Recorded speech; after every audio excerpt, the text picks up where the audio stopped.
Aujourd'hui, dans la collection Les Petits Génies, nous allons voir le PowerPoint pour les génies. Alors, notre ami Andy doit faire un PowerPoint, mais il n'a aucune idée de comment s'y prendre. Nous allons donc voir ensemble comment on va commencer. Alors, la première chose qui va être importante pour Andy, c'est qu'un PowerPoint, c'est une présentation. C'est-à-dire qu'on va commencer par une présentation visuelle. Donc, il doit y avoir des illustrations. Mais ce n'est pas qu'un support visuel.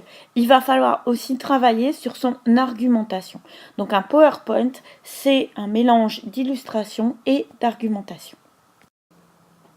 Alors, donc, voilà pour vous montrer un petit peu en fait le plan d'une présentation PowerPoint. D'abord, on va commencer par une page de titre. Le titre de l'exposé, les gens qui ont fait la recherche.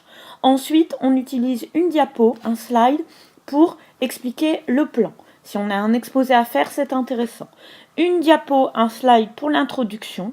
Ensuite, vous développez, donc selon le nombre de parties que vous avez et le nombre de sous-parties, vous utilisez 1, 2, 3, 10 diapos pour expliquer votre propos.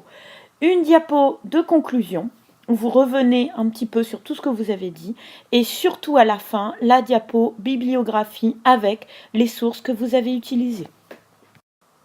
Alors, donc aujourd'hui, j'ai décidé de faire un diaporama sur Andy Warhol.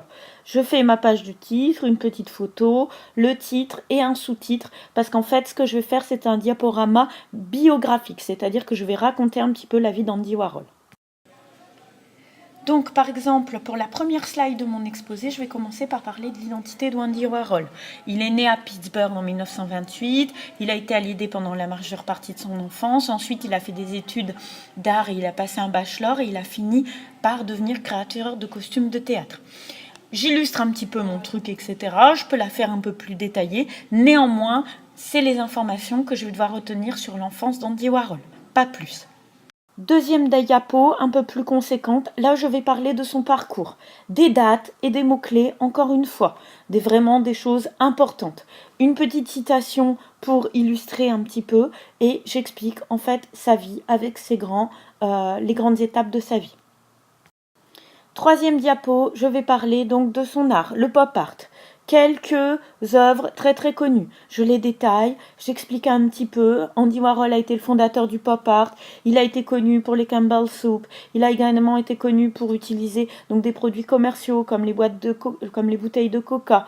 Ensuite, sa deuxième partie qui a fait vraiment sa célébrité, ça va être ses portraits sérigraphiques qui vont vraiment lui rapporter beaucoup d'argent et lui permettre de s'installer en tant qu'artiste.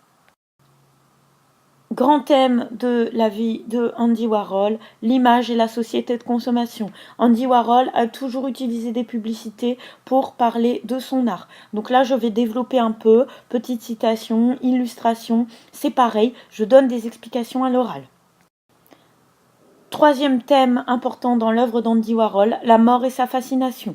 Il a toujours vu l'art comme une façon de transcender la mort, la célébrité comme une façon d'accéder à l'immortalité.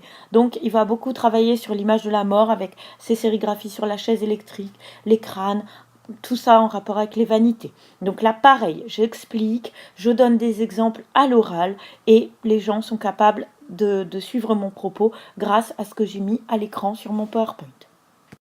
Ma conclusion, je reviens sur les grands moments de la vie d'Andy Warhol. Andy Warhol, personnage atypique et précurseur, fondateur d'un empire commercial autour de l'art. C'est le premier qui a fait de l'art en fait une véritable industrie.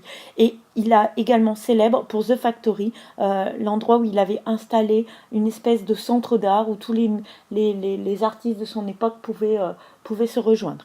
Andy Warhol, c'était le pape du pop art. Dernière slide, donc la bibliographie, les sources, notées selon les conventions, un site internet, un livre, une revue qui m'ont permis de bâtir mon PowerPoint. Donc surtout, là, on note bien avec les conventions. Si ça vous intéresse, vous pouvez aller voir les petits génies de la recherche documentaire sur les sources documentaires ou alors comment faire un exposé écrit où j'explique bien comment on note les sources, comment on rédige sa bibliographie. Donc en fait, avec tout ça, petit Andy, il est prêt à faire son super PowerPoint. Donc un super PowerPoint, c'est un support visuel avec des mots-clés, des illustrations et faire attention à l'orthographe. Si on a très peu de mots, il faut qu'ils soient bien écrits. Un PowerPoint, c'est également une explication orale, c'est une présentation. Donc il faut que la présentation soit toujours dynamique, que le temps soit respecté et qu'on maîtrise son sujet. Il ne s'agit pas juste d'avoir des images et d'essayer de parler dessus. Il faut bien se rendre compte de ce que ça implique. Enfin, un PowerPoint, on ne le lit pas. On ne peut pas avoir des slides remplis avec le texte qu'on va lire. Un PowerPoint, on l'explique. C'est ça qui fait toute la différence entre un bon et un mauvais PowerPoint. Voilà, j'espère que ça va vous aider. Si vous avez envie de poursuivre, vous pouvez aller voir les autres petites vidéos des génies de la recherche documentaire sur le site csilila.com.